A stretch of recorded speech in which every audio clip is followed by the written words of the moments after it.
যে দেখেন বাংলাদেশের বিশেষ করে 1971 সালে মুক্তিযুদ্ধ হয়েছিল সাম্য, মানবিক মর্যাদা, সামাজিক সুবিচারের ভিত্তিতে একটা বৈষম্যহীন গণতান্ত্রিক রাষ্ট্র বিনির্মাণ করার জন্য। স্বাধীনতার 53 বছর পরে 2024 এসেও কিন্তু এদেশের ছাত্র সমাজ, তরুণরা বৈষম্যের বিরুদ্ধে লড়াই করেছে।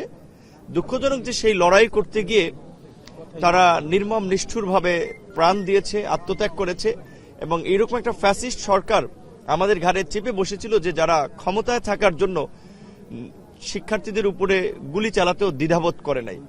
তো এই যে 53 বছর পরে এসেও আমাদেরকে বৈষম্যের বিরুদ্ধে আন্দোলন করা লাগছে, এটি তো স্পষ্টত আমাদের চোখে আঙ্গুল দিয়ে দেখিয়ে দিয়েছে যে 53 বছরে মুক্তিযুদ্ধের আকাঙ্ক্ষা পূরণ হয় নাই।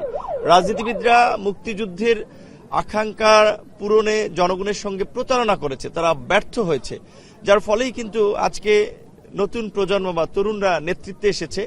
এবং আপনারা দেখেছেন যে রাজনীতির বাইরে একেবারে অরাজনৈতিক তরুণরা, ছাত্র জনতা এই গণঅভ্যুত্থানের নেতৃত্ব দিয়েছে।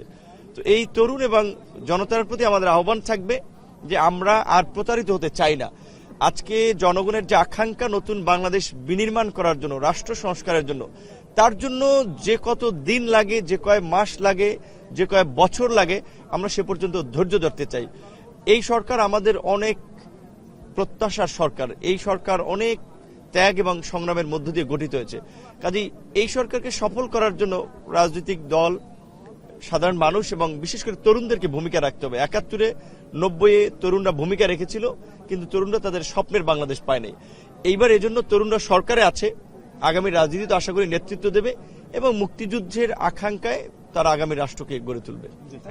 54 বছরে আমরা দেশের জনগণকে গণ অধিকার পরিষদের পক্ষ থেকে শুভেচ্ছা জানাই।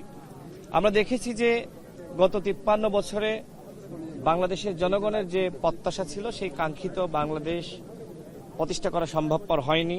গণতন্ত্র, ন্যায় বিচার, সাম্য, এগুলো শুধুমাত্র মুখের শব্দ ছিল, কিন্তু বাস্তবায়ন সেটি আসলে কেউই করেনি।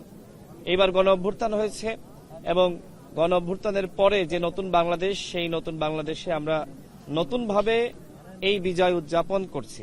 আমরা এই সরকারের কাছে প্রত্যাশা করি যে আপনারা রাষ্ট্র সংস্কার করবেন এবং একই সাথে আপনাদের পরিকল্পনা কি, আপনারা দেশ এবং জনগণকে নিয়ে কি ভাবছেন, কিভাবে আপনারা রাষ্ট্র পরিচালনা করতে চান এবং কিভাবে আপনারা আগামীর কাঙ্ক্ষিত গণতান্ত্রিক বাংলাদেশ গঠনে অগ্রসর হতে চান, সেই বিষয়গুলো জাতির সামনে স্পষ্ট করবেন।